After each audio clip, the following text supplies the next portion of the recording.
Welcome and good afternoon. My name is Kamish Orr, and welcome back to something I like to call Stories from the Maelstrom, a recap of the day's games for this past week of real time.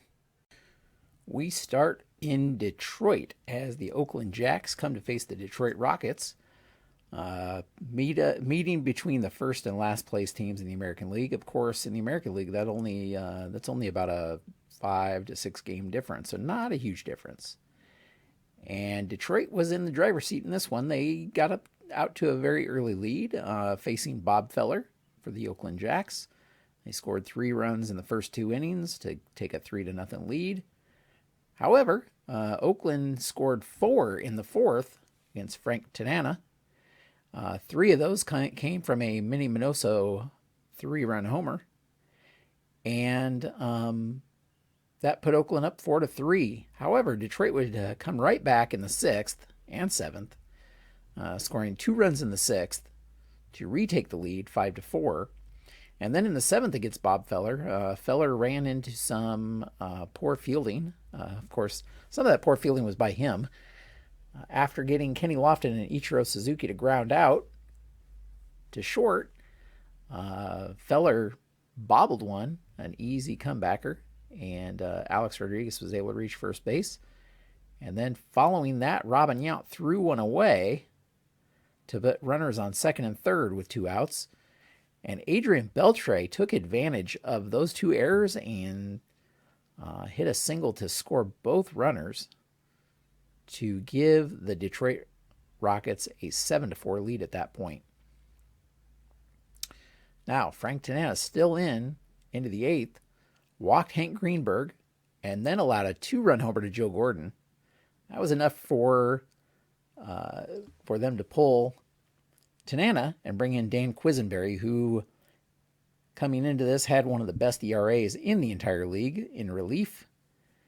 And Quisenberry promptly allowed a solo shot to Joe DiMaggio to tie things up at 7. So Oakland goes back-to-back with those homers against 2 different pitchers. Of course, Quisenberry able to get out, retiring the next 3 batters to keep things tied at 7 heading into the 9th.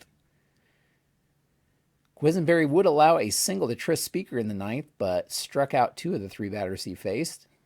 And heading into the bottom of the 9th, Whitey Ford pitching for the Oakland Jacks.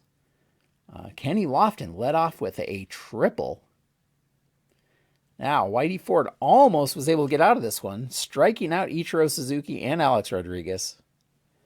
But then Dick Allen hit a clean single, scoring the winning run, and Detroit takes this one 8-7. Detroit improves to 23-16, and Oakland falls to 16-22. Quisenberry with the blown save, but picks up the win in this one. Heading over to L.A. as we have a matchup of the 2 National League Titans. Los Angeles had been very hot after the All-Star break, and meanwhile St. Louis Wizards had been very cold after the All-Star break. And L.A. was only trailing by 2 games heading into this one. And Don Drysdale taking the mound for the L.A. Dynamos against Steve Carlton for the St. Louis Wizards.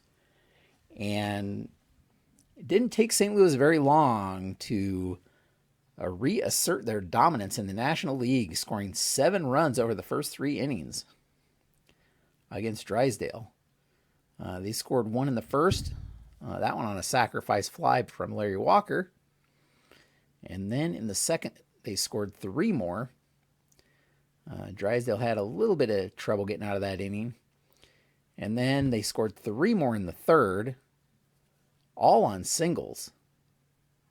They had 5 straight singles for the third inning there. Drysdale got a couple of double plays to get out of some jams. He calmed down and pitched a couple of solid innings. And in fact, the Wizards didn't have a single hit, I should say, after the 4th inning against Drysdale. Of course, by then, they were down 7 7 to nothing after the third. Now, LA did score a run in the fourth. Johnny Mize hit a solo shot. They got another run in the sixth to make it 7-2, but never got closer than that. In fact, St. Louis would score 2 more runs in the eighth, this time off of reliever Tom Glavine. And the Wizards would go on to win this one 9-2. A dramatic statement here from the Wizards, who improved to 26-13. LA falls to 23-16, and they're back to a 3-game deficit in the National League. There's 3 more matchups between these two teams to round out the series, so if LA is able to turn things around, it could get close again. But for now, the Wizards will take that 3-game lead. Heading to Boston as the New York Swats face the Boston Splinters. A matchup of Gaylord Perry for the Splinters against Nolan Ryan for the Swats. And Perry allowed 3 runs early in this one. One in the second inning on an RBI single from Yogi Berra, driving in Jimmy Fox, and then 2 more runs in the third to put New York up 3-0. Boston would get 1 back in the fourth. Ryan, of course, not known for his control, did not disappoint people who were looking for a lot of walks in this one, as he walked 3 straight batters in the fourth before allowing an RBI single to Ricky Henderson. And then in the sixth, walked 2 more batters before Ricky Henderson drove in another run on a single in the sixth. Those would be the only 2 runs Nolan Ryan would allow, though, and he allowed only 4 hits, 3 of those coming from Ricky Henderson. He walked 9, but despite that, was able to only allow 2 runs on 4 hits to pick up the victory in this one, proving to 6-3. Perry allowed those 3 runs, which was all New York would need. Satchel Paige picked up his 7th save, pitching a scoreless 9th. 1-2-3 inning there in the 9th for Paige, and New York wins this one to improve to 17-22. Boston falls to 21-17. Finally, we head to Chicago in the midst of a losing streak, facing the Houston Hoots. Randy Johnson on the mound for the Hoots. He's struggled this season, facing off against Oral Hershiser for the Chicago Docks. And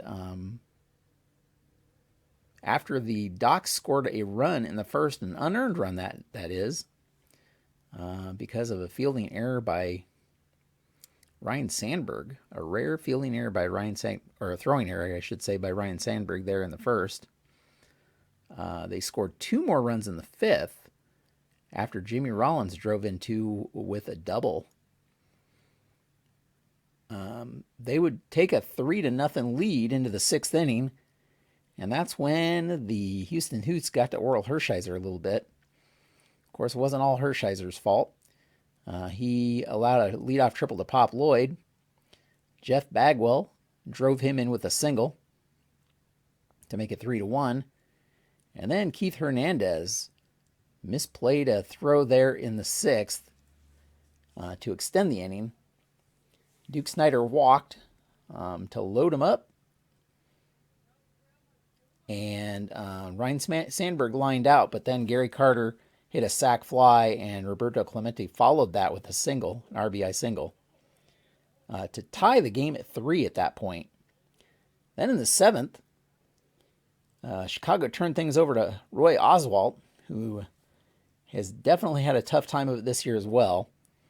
Oswalt allowed a leadoff homer to Willie Stargell, a solo shot, that ended up being the difference in this game, as Houston takes it 4-3. Randy Johnson allowed just 3 hits this game and struck out 13. In fact, the only runs were from that double by Jamie Rollins,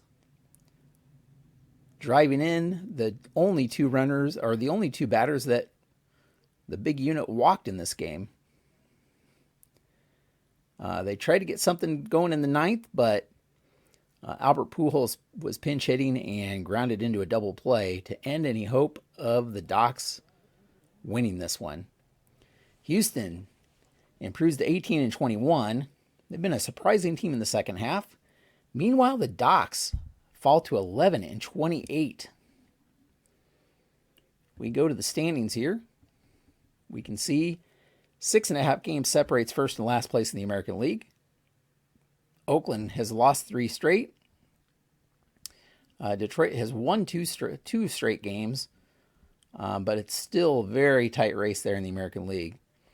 National League, it's a tight race, at least between the St. Louis Wizards and the LA Dynamos.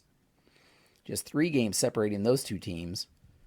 But then there's a little bit of a gap before you go down to Houston and then Chicago. I believe if Chicago even loses one more game, they're statistically eliminated from any chance of winning the National League, which would put them out of the playoff race, I believe. I haven't fully decided yet, but I believe I'm just going to take the best team in each league for the World Series rather than having playoffs, since there's only 8 teams total that we're dealing with. So Chicago almost statistically eliminated already. Of course, a lot of that thanks to their 7-game losing streak here that they've had recently. As always, if you'd like to check out more stats, head over to baseballmaelstrom.com. You can check out the stats, check out the players, and all of that stuff to keep up on the league. And thank you so much for watching. If you like this kind of content, consider subscribing, clicking the like button. As we head down to the end of this season, we're going to be heading closer to the World Series, and those games I will be putting up the play of those games so that you can watch and not just have summary recaps of them as I've been doing. So thanks so much for stopping by and watching, and until next time, have a great evening.